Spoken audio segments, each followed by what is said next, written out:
Bears head coach Matt Nagy. Matt, we appreciate you being with us this morning. Hope you and yours are safe and well. Just out of curiosity, as someone who has a responsibility to lead a group of men, many of them who are African American, how are you dealing with the news and what we saw play out over the weekend in this country? Hey guys, thanks for having me on. It's for sure, a concern for us. And I think what the biggest thing, the way that I look at this is just like y'all were saying, is as a leader, it's very important that you let everybody know the support that they have. And that's what I've done. That's what we're doing. Our country's hurting right now, and all of our prayers, my prayers, go out to all the families affected. And, I just think that what my message as a leader is to our players and to everybody else is that they're getting my 100% support, number one. And then number two is it's time to listen, right? And that's what I want to do is I want to listen. And if somebody has something to say, we need to listen and understand that. And then we do it together. That word together has always been used for us, and now it's magnified even more and needs to be put to use even more, unified and together.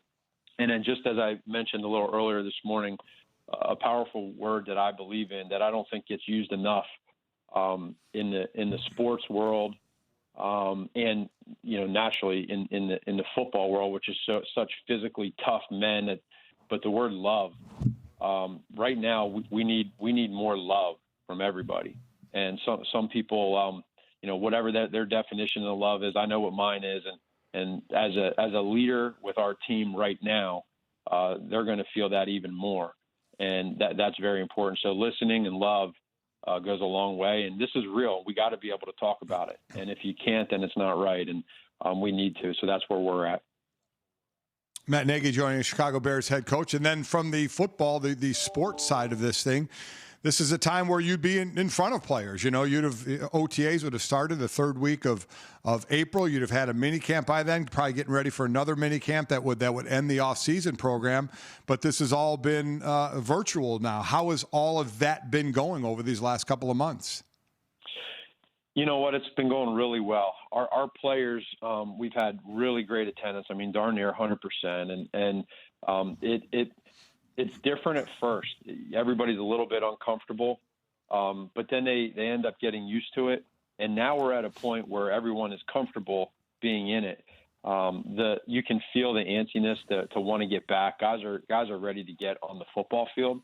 And really now they're trying to stay in shape as they can, whichever way they can.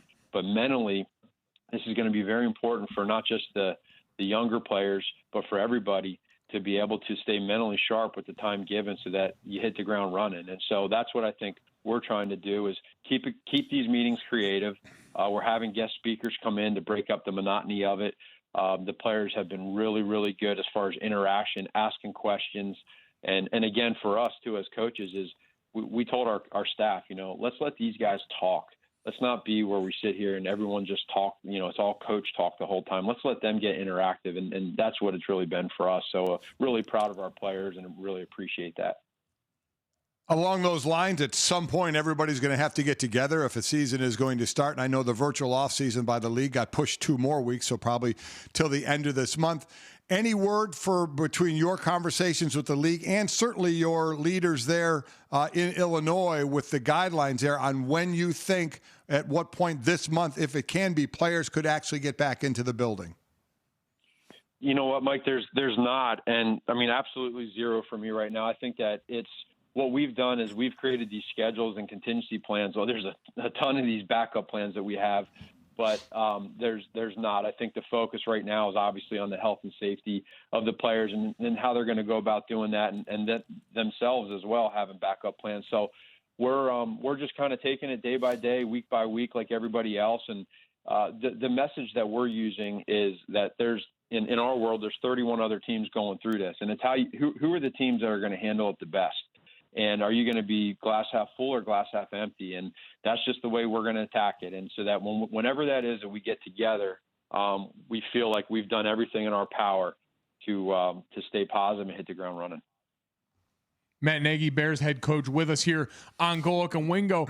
And looking forward and trying to plan for the future is so difficult right now. A lot of every offseason is some of that self-scout and reflection on what happened the year prior. As you look back on the 2019 season, what are the things that you know we want to and we have to change in order to make 2020 look more like what you guys want?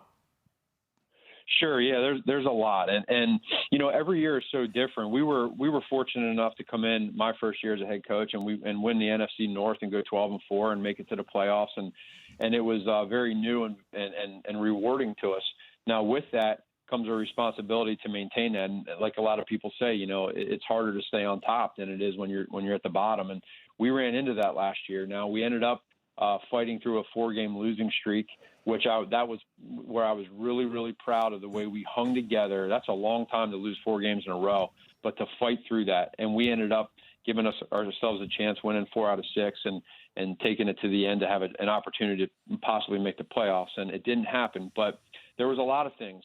You know, I know a lot of it, goes on to, you know, certain specific areas at times. And you know, speaking of the quarterback play, but there's so much more to it. And Mitch, you know, again, for him, every year is different, and we're using that mindset this year. You know, I could have been a lot better in so many different ways, and I talked to our team about details.